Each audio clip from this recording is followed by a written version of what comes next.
A long time ago, in the rolling hills of Tuscany, a region of ancient Italy with vineyards, olive groves, and small villages nestled among green valleys, there lived a man named Linus. Born around the middle of the 1st century AD, during the height of the Roman Empire when emperors like Claudius and Nero ruled with iron fists, Linus came from a humble family. His father, Herculanus, was likely a farmer or tradesman, working the fertile soil of Volterra, a quiet town known for its Etruscan roots and stone walls that whispered stories of old civilizations. Linus grew up in a world where Roman roads connected distant lands, and the empire's power cast a long shadow over everyday life. This ordinary man from Tuscany would become the second pope in Christian tradition, the leader of the early church after St. Peter, and a bridge between the apostles' teachings and the growing faith community. The story of St. Linus, drawn from early church writings and traditions, is essential for every Christian, revealing God's choice of the faithful to guide his people through persecution, the power of quiet obedience, and the call to steadfast leadership in building Christ's church. Linus' early life was shaped by the simplicity of rural Italy. Volterra, perched on a hill with views of the Tyrrhenian Sea, was a place where people lived close to the land. The air smelled of fresh earth and blooming flowers in spring, and winters were mild, with misty mornings over the valleys. Linus learned the rhythms of seasons, planting in spring, harvesting in fall, and the values of hard work and family. Little is known about his mother or siblings, but his family likely followed the Roman gods, as most did in Tuscany, offering sacrifices to Jupiter or Minerva at local temples. The region was a mix of Etruscan traditions and Roman customs, with markets selling wine, olive oil, and pottery. Linus, as a boy, might have helped his father in the fields or with crafts, his hands growing strong from labor under the Tuscan sun. The Roman Empire dominated everything. Emperors built grand aqueducts and roads, but they also taxed the people heavily, and soldiers patrolled to keep peace. In Volterra, life was peaceful but isolated, far from Rome's bustling forums and colosseums. Linus grew up hearing stories of far-off lands, Egypt's pyramids, Greece's philosophers, and Judea's ancient faith. Judea was a distant province, restless under Roman rule, with whispers of a new teacher named Jesus who healed the sick and spoke of a kingdom of God. These rumors traveled along trade routes, carried by merchants who passed through Tuscany. As Linus became a young man, perhaps in his 20s, something stirred in his heart. The old Roman gods felt empty, statues and temples that didn't answer prayers. Stories from Judea reached Volterra. Tales of Jesus, a carpenter's son who turned water to wine, fed crowds with a few loaves, and even rose from the dead. Missionaries, followers of Jesus called Christians, began spreading this message across the empire, sharing how Jesus was the Son of God, come to forgive sins and offer eternal life. Linus, seeking meaning beyond his daily routine, listened to these travelers. His father, Herculanus, might have warned him of the dangers. Christians were seen as strange, refusing to worship the emperor, which could bring trouble. Tradition tells us Linus was drawn to this new faith. He met disciples who knew Jesus, perhaps even St. Peter, the fisherman Jesus called his rock. Peter, traveling to spread the gospel, may have visited Italy early on, baptizing those who believed. Linus opened his heart, accepting Jesus as his savior, and was baptized, washing away his old life like the rains that nourished Tuscany's vines. This marked the beginning of his transformation from a simple Tuscan to a devoted follower of Christ. Linus' faith grew quietly at first. In Volterra, he gathered with other believers in homes, sharing bread and wine in remembrance of Jesus, praying for strength amid Roman pressures. The empire tolerated many religions, but Christians' refusal to honor the emperor as a god raised suspicions. Linus, with his steady nature, became a leader in his small community, encouraging others to live kindly and honestly. His name, meaning flax or linen, symbolized purity, fitting for a man whose life would weave into the church's fabric. As persecution stirred in Rome, Linus felt a call to leave Tuscany. The faith was spreading, but leaders were needed. Peter, the chief apostle, was in Rome, guiding the growing church. Linus, inspired by Peter's boldness, journeyed to the Eternal City, a place of marble palaces, crowded streets, and hidden dangers. Rome was the heart of the empire, where emperors lived in luxury and gladiators fought in arenas. Christians met secretly, sharing the story of Jesus, the Son of God who died and rose to save all. Linus arrived in Rome around the time of Nero's reign, a dangerous era. He found Peter, who welcomed him as a brother. Under Peter's guidance, Linus learned to teach and lead, helping organize meetings and care for the poor. His Tuscan roots made him relatable, and his quiet strength earned trust. Linus became Peter's close helper, witnessing the church's growth despite threats. This part of Linus' story shows how God calls ordinary people from far places to serve, preparing them for bigger roles. Linus had left the rolling hills of Tuscany behind, his heart set on serving God in Rome, the heart of the Roman Empire. It was the early 60s AD, a time when Emperor Nero's rule grew increasingly unstable, and the young Christian faith faced suspicion. Rome was a city of contrasts. Grand marble temples to Jupiter stood beside crowded markets where merchants sold figs and spices, while gladiators fought in arenas and senators debated in grand halls. For Christians, it was a dangerous place, where their refusal to worship Roman gods or the emperor as divine drew angry glares. Linus arrived in this bustling city, finding St. Peter, the leader Jesus had chosen to guide his church. This part of Linus' story tells of his growth as a faithful helper, learning to lead under Peter's guidance, building the early church in a world that often turned against it. When Linus reached Rome, he was likely in his late 20s or early 30s, a man with a farmer's strength and a quiet wisdom shaped by his Tuscan upbringing. The city overwhelmed him at first. Its streets teemed with people from across the empire, speaking Latin, Greek, and languages from distant lands like Egypt and Parthia. The air smelled of bread baking, smoke from sacrifices, and the Tiber River's damp earth. Christians gathered in secret, often in homes or hidden rooms, to pray and share stories of Jesus. Linus found Peter in one such meeting, perhaps in a modest house near the city's edge, where believers broke bread and sang softly to avoid notice. Peter was older now, his hair graying, his voice warm but firm from years of preaching. He had seen Jesus walk on water, die on a cross, and rise again, and his faith burned like a steady fire. Linus, with his calm demeanor, felt drawn to Peter's courage. Tradition holds that Peter welcomed Linus warmly, seeing his potential. Linus became a trusted helper, organizing gatherings, delivering messages, and caring for the poor. Church in Rome was small but growing, with Jews and Gentiles, non-Jews, joining together, united by their love for Jesus. Linus, with his knack for listening and his steady hands, helped settle disputes and encouraged new believers. Life in Rome was risky for Christians. Nero, a young emperor with a love for lavish shows, grew suspicious of anyone who didn't honor him. Christians were seen as odd, refusing to burn incense to the emperor or join in temple feasts. Rumors spread that they were dangerous, even eating babies, a lie born from misunderstanding their shared meals of bread and wine. Linus saw the fear in believers' eyes, but also their hope. He worked alongside Peter to strengthen the community, teaching them to love their neighbors, forgive enemies, and trust God's care. Linus' Tuscan roots helped him connect with everyday people, merchants, slaves, and widows, sharing Jesus' message in simple words like stories told around a village fire. One challenge was organizing the church.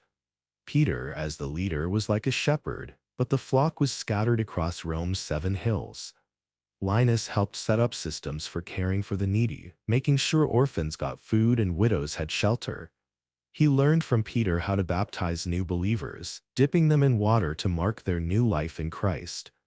They met in homes, often at night, to avoid Roman soldiers. Linus' steady presence calmed nervous hearts, reminding them of Jesus' promise to be with them always. He might have shared stories from Tuscany, comparing God's love to the sun warming the fields, making the faith feel close and real. Nero's reign grew darker. In 64 AD, a great fire swept through Rome, burning homes and temples for days. Many whispered that Nero started it to clear land for his golden palace, but he blamed the Christians. Suddenly, being a Christian wasn't just odd, it was deadly. Soldiers rounded up believers, accusing them of treason. Some were thrown to wild beasts in the arena, others burned as torches to light Nero's gardens. Linus saw friends taken, their faith tested in cruel ways. Peter, bold as ever, urged the church to stand firm, praying for those who suffered. Linus, at his side, helped hide believers, finding safe places for meetings and passing messages to warn of danger. Linus' role grew as persecution tightened. Peter relied on him to visit scattered groups, encouraging them to stay faithful.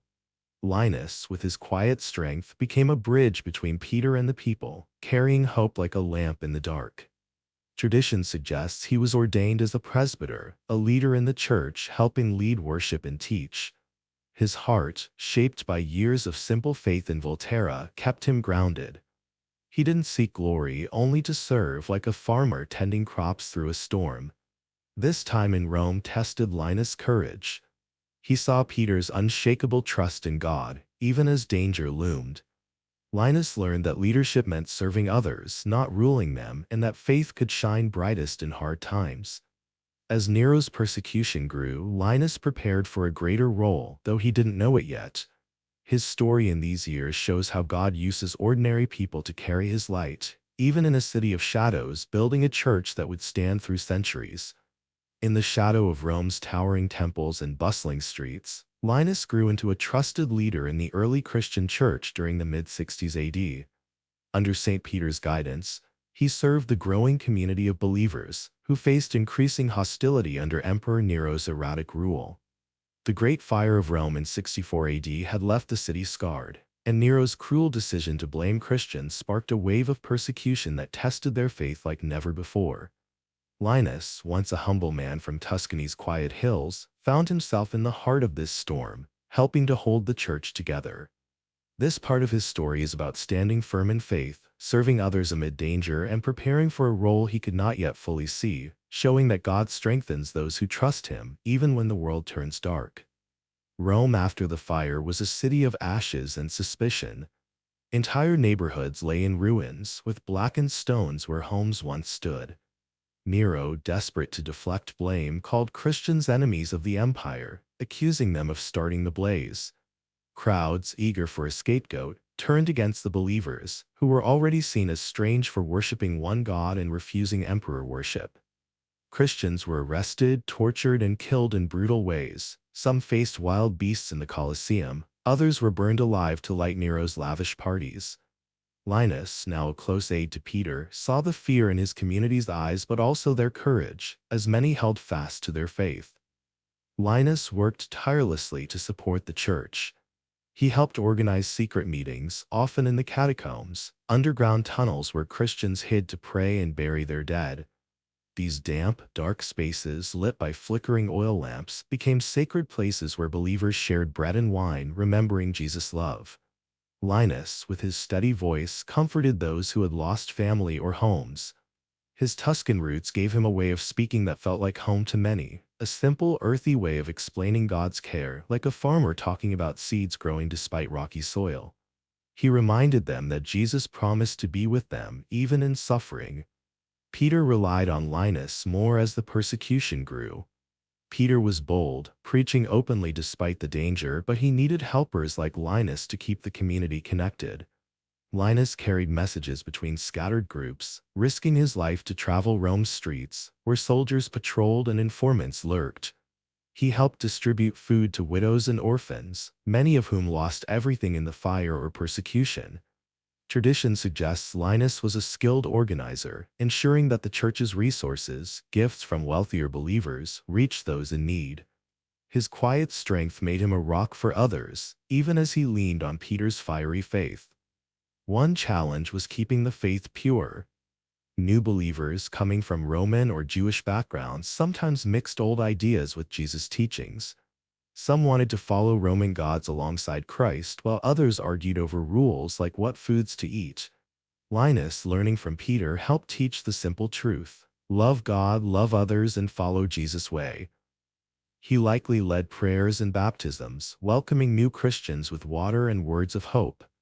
His calm presence helped settle disputes, reminding people that unity mattered more than small differences. Nero's cruelty made every day uncertain. Linus heard stories of friends taken in the night, never seen again. Yet he saw miracles too, believers who faced death singing praises or strangers who joined the faith after seeing such courage. Peter taught Linus that suffering wasn't the end, It was a path to show God's glory. Linus took this to heart, encouraging others to pray for their persecutors just as Jesus did.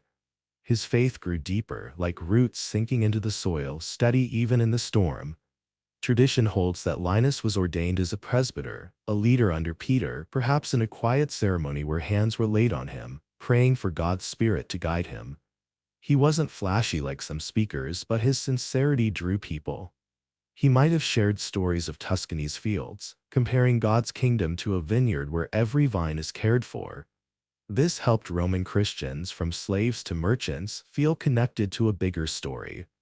As Nero's persecution peaked, Peter's leadership shone but danger closed in.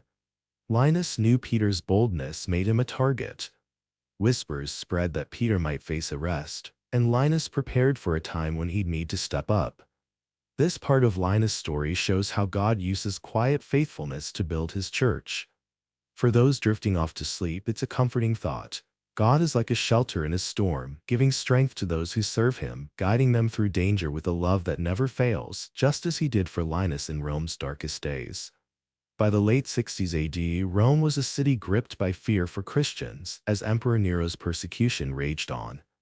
St. Peter, the church's first leader, faced growing danger, and Linus, his faithful helper from Tuscany, stood by his side, serving the scattered believers in secret meetings and catacombs. Around 67 or 68 AD, tradition holds that Peter was martyred, crucified upside down at his request, feeling unworthy to die like Jesus. His death left the young church in Rome without its chief shepherd, and Linus, with his quiet strength and deep faith, was chosen to lead. This part of Linus' story tells of his rise as the second pope, guiding the church through trials, showing that God calls humble servants to carry his light, even when the path feels heavy. Linus was likely in his 30s or early 40s when Peter died. The loss was a blow to the Christians in Rome, who saw Peter as their rock, the one Jesus had entrusted with his flock. Tradition, passed down in early church writings like those of Irenaeus, suggests Linus was chosen as Peter's successor, possibly appointed by Peter himself or by the community's agreement. The role of pope, meaning father, wasn't yet a grand title with palaces and ceremonies. It was a call to serve, to guide believers in a city where faith could mean death. Linus, with his steady heart shaped by Tuscan fields and years under Peter's teaching, stepped into this role, not seeking power but answering God's call. Rome was still rebuilding from the Great Fire, and Nero's cruelty made life perilous. Christians met in hidden places, house churches, dark alleys, or the catacombs' damp tunnels. Linus, now their leader, carried a heavy responsibility. He organized these gatherings, ensuring they stayed secret to avoid Roman soldiers. The air in Rome smelled of smoke in the Tiber's muddy banks, but in their meetings believers found hope, sharing bread and wine to remember Jesus. Linus' voice, calm like a Tuscan breeze, led prayers, reminding them of God's love like a farmer tending vines through a drought. Linus faced challenges as leader. Church was diverse. Jews, Greeks, Romans, slaves, and merchants all followed Jesus, but their backgrounds brought disagreements. Some wanted strict rules from Jewish traditions like avoiding certain foods, while others embraced Gentile freedom. Linus, guided by Peter's teachings, worked to keep unity. He taught that faith in Jesus was the heart of their bond, urging them to love one another as Jesus did. His words were simple, comparing the church to a family working together like villagers harvesting grapes in Volterra. Early writings like the Liber Pontificalis suggest Linus helped set rules for worship, ensuring the faith stayed true to Jesus' message. Persecution didn't stop with Peter's death. Nero's successors like Galba and Vitellius kept the pressure on Christians, though it varied. Linus had to protect his people, finding safe places for worship and warning them of raids. He likely sent messengers to other cities like Corinth or Antioch to share news and encouragement, keeping the church connected across the empire. His leadership was quiet but firm, like a shepherd guiding sheep through a stormy night. He visited the sick, shared food with the poor, and baptized new believers, dipping them in water to mark their new life, even as soldiers watched the streets. Linus also faced spiritual challenges. False teachers tried to twist Jesus' message, mixing it with Roman philosophies or mystic ideas. Linus, with wisdom from Peter and his own faith, stood firm, teaching the truth of Jesus' life, death, and resurrection. He might have shared stories of Jesus' miracles, like feeding thousands or walking on water, to remind people of God's power. His Tuscan roots helped him connect with everyday people, making the faith feel like home, not a distant idea. Tradition hints Linus wrote or passed down teachings, though none survive, helping the church stay rooted in truth. Leading in such times took courage. Linus knew he could be arrested like Peter, yet he didn't hide. He walked Rome's crowded markets, helping those in need, his heart steady despite danger. Stories of martyrs, believers who died singing praises, inspired him, and he urged others to pray for strength. His faith was like the flax his name came from, flexible yet strong, bending but not breaking under pressure. As Linus led, he prepared others to carry on, knowing the church must endure. He likely trained leaders like Cletus who would follow him, teaching them to serve humbly. This part of Linus' story shows how God chooses the faithful to lead, even when they feel small. For those drifting off to sleep, it's a comforting thought. God is like a guiding star, shining through the darkest nights, giving strength to those who follow, just as he did for Linus as he took up Peter's mantle in Rome. As the second pope, Linus led the Christian church in Rome during a turbulent time, likely from around 67 or 68 AD following St. Peter's martyrdom. The Roman Empire was in upheaval, with Nero's reign ending in 68 AD amid rebellion, followed by a chaotic year of 4 emperors: Galba, Otho, Vitellius, and finally Vespasian. For Christians, this was a time of uncertainty, with persecution easing at times but never fully gone. Linus, once a humble man from Tuscany's fields, now carried the weight of guiding a fragile community through danger and division. This part of his story tells of his leadership as pope, nurturing the church with quiet courage, organizing its practices, and standing firm against threats, showing that God equips those he calls to lead, even in the stormiest seasons. Rome in these years was restless. Nero's death sparked civil war, as generals and nobles fought for the throne. The city's streets, lined with rebuilt homes and grand temples, buzzed with rumors of battles and betrayals. For Christians, the shifting emperors brought mixed fortunes. Some, like Galba, were too busy with politics to focus on them, but others, like Vitellius, could be harsh. Linus knew the church needed to stay strong, meeting in secret places like house churches or the catacombs, where the air was cool and damp, and oil lamps cast soft glows on stone walls.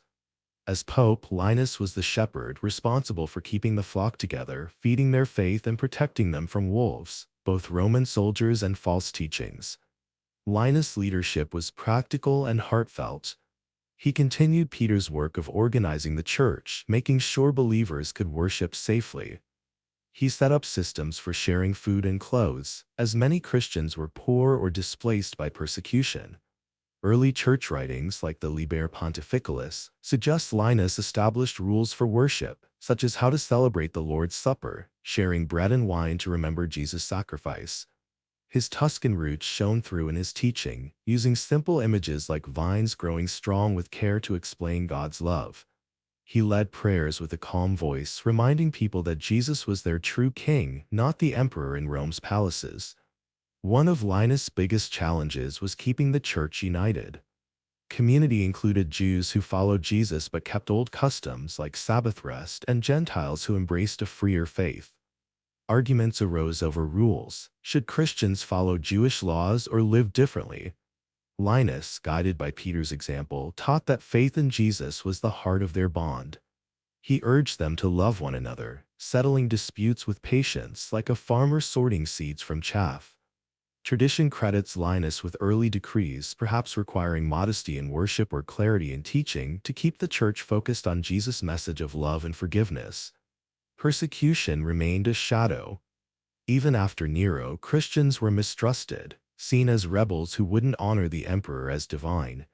Linus heard stories of believers arrested or exiled, yet he saw their courage too, men and women who prayed for their enemies even as they faced death. He likely sent letters or messengers to churches in places like Corinth or Ephesus, encouraging them to stay faithful. These connections kept the church strong across the empire, like threads woven into a sturdy cloth. Linus' leadership was a quiet anchor, holding fast when the world shook. False teachings were another danger. Some preached strange ideas, mixing Jesus' message with Roman myths or Jewish mysticism. Linus stood firm, teaching the truth of Jesus' life, death, and resurrection. He might have shared stories of Jesus' miracles, healing the blind or calming storms, to remind people of God's power.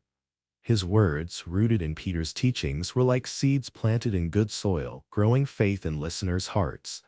He trained other leaders like Cletus and Clement to carry on the truth, preparing the church for the future. Linus' life as pope wasn't easy. He lived with the knowledge that he could be arrested at any moment, like Peter. Yet he walked Rome's streets, visiting believers in their homes, sharing meals, and praying with them. His faith was like the flax his name meant, flexible yet unbreakable. He encouraged the church to care for the poor, forgive enemies, and pray for Rome even as it persecuted them. His leadership showed that strength didn't need loud words or grand gestures. It came from serving others with love. As Vespasian became emperor in 69 AD, bringing some stability, Linus continued guiding the church. He prepared for the day when another would take his place, knowing the church was God's, not his own. This part of Linus' story shows how God uses humble leaders to build something lasting. For those drifting off to sleep, it's a comforting thought. God is like a steady hand, guiding his people through chaos, giving strength to those who lead with faith, just as he did for Linus in Rome's uncertain days. By the early 70s AD, Linus had been leading the Christian church in Rome as the second pope for several years, guiding the fragile community through the chaos of the Roman Empire's civil strife. With Vespasian now emperor, bringing a measure of stability after the year of the four emperors, the church faced a new phase. Persecution of Christians had eased slightly, but suspicion lingered, and the young faith needed to grow strong roots to survive. Linus, the humble man from Tuscany, continued to lead with quiet courage, organizing the church, teaching the truth of Jesus, and preparing future leaders. This part of his story tells of his efforts to build a lasting foundation for the church, showing that God uses steady hands to plant seeds that endure, even in uncertain times. Rome under Vespasian was a city rebuilding its confidence. The new emperor restored order, repairing temples and roads damaged in the civil war. Colosseum, a massive arena, began rising, a symbol of Rome's power. For Christians, life was still cautious. They were no longer the main target as under Nero, but their refusal to worship Roman gods kept them on the edges of society. Linus led the church in secret, holding meetings in homes or the catacombs, where the cool stone walls and flickering lamps created a quiet space for worship. The smell of earth and oil filled these gatherings, where believers shared bread and wine, praying for strength to live out Jesus' love. Linus' leadership focused on strengthening the church's structure. Community was growing, with new believers joining from Rome's diverse population, slaves, merchants, and even some wealthy Romans. Linus worked to ensure everyone felt part of one family. He likely oversaw the appointment of presbyters and deacons, leaders who helped teach and care for the poor. Early church tradition, found in texts like the Liber Pontificalis, credits Linus with setting rules for worship, such as how to conduct baptisms or the Lord's Supper. He taught that these acts were sacred, tying believers to Jesus' sacrifice and resurrection like vines connected to a strong root. His Tuscan simplicity shone through, using images of fields and harvests to explain faith, making it clear to all. Unity remained a challenge. Church included Jews who followed Jesus but cherished traditions like circumcision, and Gentiles who saw faith differently. Disagreements flared. Should new believers follow Jewish laws or focus on Jesus' teachings alone? Linus, drawing on Peter's wisdom, emphasized love and faith over rules. He settled disputes with patience, like a farmer tending a field, pulling weeds without harming the crop. His leadership helped the church stay united, a beacon of hope in a divided city. Tradition suggests he may have written or shared teachings to clarify the faith, though none survive, ensuring the church held fast to Jesus' message. Persecution, though less intense, was still a threat. Vespasian's rule brought order, but Christians were seen as odd, refusing to offer sacrifices to the emperor.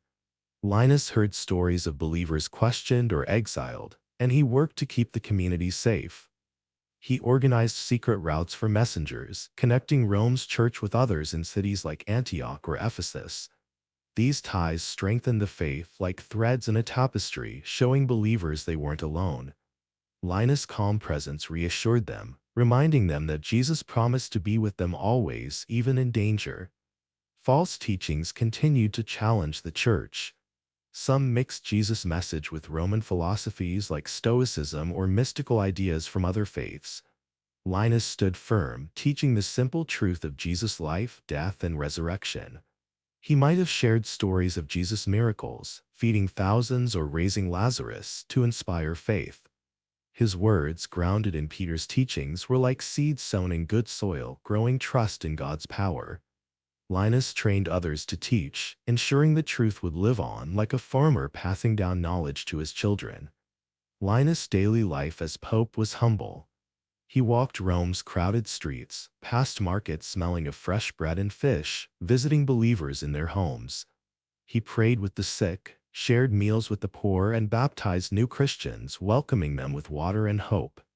His faith, like the flax his name meant, was strong yet flexible, bending under pressure but never breaking. He encouraged believers to forgive their enemies, even those who mocked them, showing Rome that Christians lived differently with love at their core. As Linus led, he knew the church's future depended on preparing others. He likely mentored men like Cletus and Clement, teaching them to serve humbly and lead with faith. His leadership was a quiet foundation, built to last through storms. This part of Linus' story shows how God uses steadfast hearts to nurture his church. For those drifting off to sleep, it's a comforting thought. God is like a gardener, tending his people with care, giving strength to leaders like Linus to build a faith that endures, even in Rome's uncertain days. As the early 70s AD gave way to the middle of the decade, Linus continued to lead the Christian church in Rome as the second pope, guiding the community through a time of cautious hope under Emperor Vespasian's stable rule. The church had grown stronger, with roots deep in the faith of Jesus' teachings, but challenges persisted: lingering suspicion from Roman authorities, internal disputes, and the ever-present threat of renewed persecution. Linus, now likely in his late 40s or early 50s, carried the weight of leadership with the same quiet strength that had brought him from Tuscany's fields to Rome's catacombs. This part of his story tells of his final years, his enduring faith, and the legacy he left for the church, showing that God's work through humble servants lasts beyond their time, like seeds sown for a harvest yet to come. Rome in the mid-70s was a city of renewed confidence. Vespasian's practical leadership restored order, and the Colosseum's construction neared completion, a towering symbol of Roman might. For Christians, life remained delicate. They were no longer hunted as fiercely as under Nero, but their refusal to worship the emperor or Roman gods kept them under scrutiny. Linus led the church with care, holding worship in secret places, homes tucked in Rome's narrow streets or the catacombs' cool, quiet tunnels. The scent of earth and wax from oil lamps filled these gatherings, where Linus led prayers, his voice steady as he shared the bread and wine of the Lord's Supper, reminding believers of Jesus' love and sacrifice. Linus' leadership focused on nurturing the church's growth. New believers joined, drawn by stories of Jesus' miracles and the Christians' kindness, even to enemies. Linus ensured the community cared for its own, organizing food and aid for the poor, many of whom were widows or orphans left vulnerable by past persecutions. Early church tradition, like the Liber Pontificalis, suggests Linus set guidelines for worship, perhaps standardizing how baptisms were performed or ensuring women covered their heads in prayer as a sign of respect. His teachings were simple, rooted in his Tuscan upbringing, comparing God's kingdom to a vineyard where every worker was valued. His words brought comfort, like a familiar song sung around a village fire. Keeping the church united was a constant task. The mix of Jewish and Gentile believers led to disagreements. Some wanted to keep strict Jewish customs like avoiding pork, while others saw faith in Jesus as freedom from such rules. Linus, following Peter's example, taught that love and faith in Jesus were what mattered most. He settled arguments with patience, like a farmer tending a field, ensuring the crop grew strong.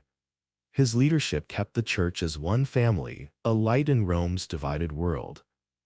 He likely sent messengers to other churches like those in Corinth or Jerusalem, sharing encouragement and keeping the faith connected across the empire. Persecution, though less intense, was never far away. Vespasian's son Titus, who would later rule, began taking a larger role, and some officials still viewed Christians with suspicion.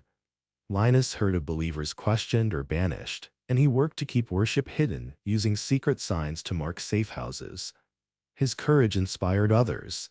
He walked Rome's streets, past markets smelling of olives and bread, to visit the sick or baptize new believers. His faith, like the flax of his name, was tough yet gentle, holding firm under pressure. He urged Christians to pray for their enemies, showing Rome a different way, one of forgiveness and love. False teachings remained a threat. Some tried to blend Jesus' message with Roman philosophies or mystical ideas, confusing new believers. Linus stood firm, teaching the truth of Jesus' life, death, and resurrection. He might have shared stories of Jesus healing the blind or calming storms, reminding people of God's power. His words, grounded in Peter's teachings, were like seeds planted in good soil, growing faith that lasted. Linus trained others like Cletus and Clement to teach and lead, ensuring the church would stand strong after him.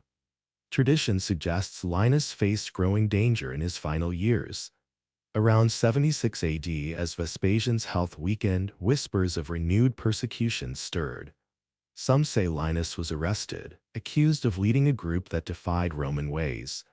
His quiet leadership made him a target, as he never hid his faith.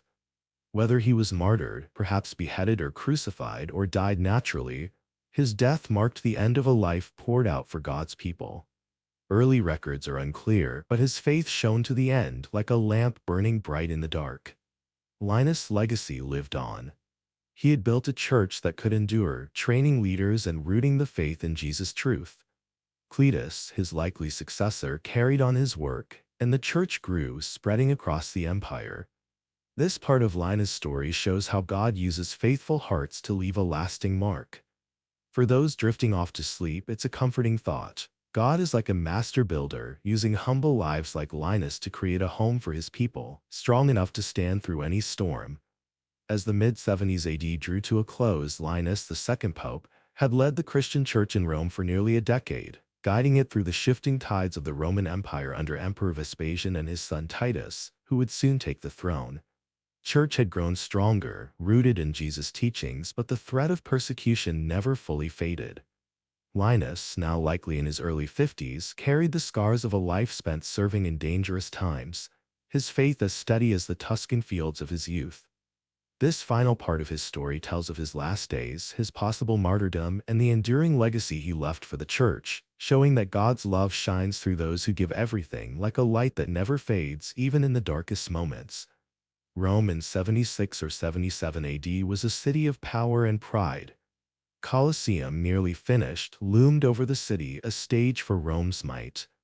Vespasian's stable rule had rebuilt much of the city after Nero's chaos, but Christians remained outsiders, their refusal to worship the emperor or Roman gods marking them as suspicious. Linus led the church with quiet resolve, holding worship in hidden places, house churches tucked in Rome's alleys or the catacombs' cool, shadowy tunnels. The air in these gatherings carried the scent of earth and burning oil, as Linus led prayers, sharing bread and wine to honor Jesus' sacrifice. His voice, warm and steady, reminded believers that God's kingdom was their true home, not Rome's marble palaces. Linus' final years were marked by his tireless care for the church. He continued to organize aid for the poor, ensuring widows and orphans had food and shelter. Early church tradition, like the Liber Pontificalis, credits him with strengthening worship practices, perhaps setting rules for how leaders should pray or teach. His Tuscan simplicity made his teachings relatable. He spoke of God's love like a farmer describing a vineyard, each vine cared for, bearing fruit through faith. He baptized new believers, welcoming them with water and words of hope, and encouraged the church to live differently, showing love and forgiveness in a city often cruel and divided. Church's diversity remained a challenge.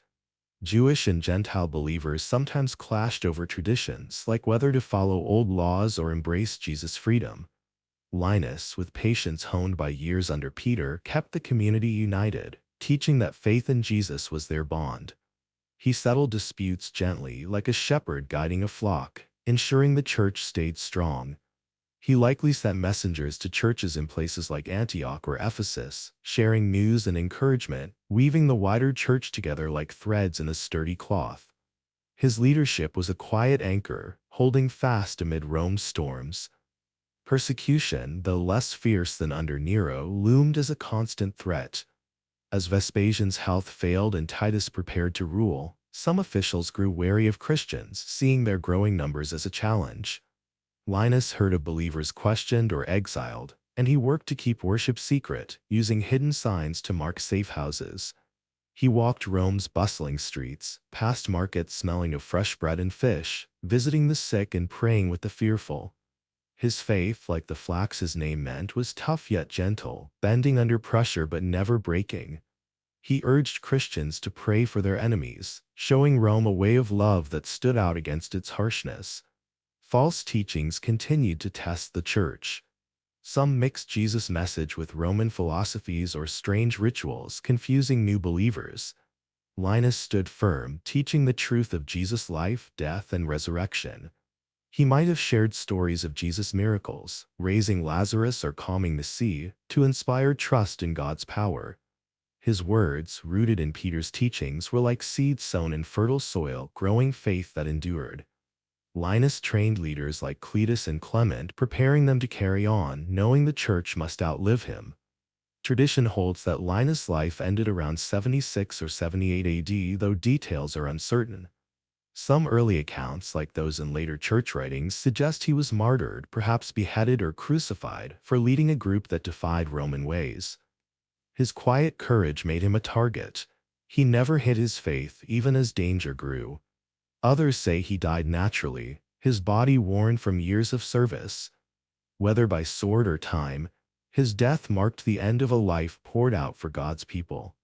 Legend says he was buried near Peter, in a simple grave on Vatican Hill, a place that would later hold great meaning for the church.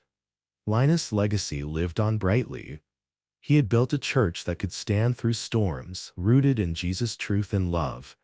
Cletus, his likely successor, carried forward his work, and the church grew, spreading across the empire and beyond. Linus' quiet faith, shaped by Tuscany's fields and Peter's guidance, became a foundation for centuries of believers. His story, though less known than Peter's, shows how God uses humble lives to do great things. For those drifting off to sleep, it's a comforting thought. God is like an eternal flame, burning through the lives of those like Linus, whose faith lights the way for others, never fading even in the darkest nights.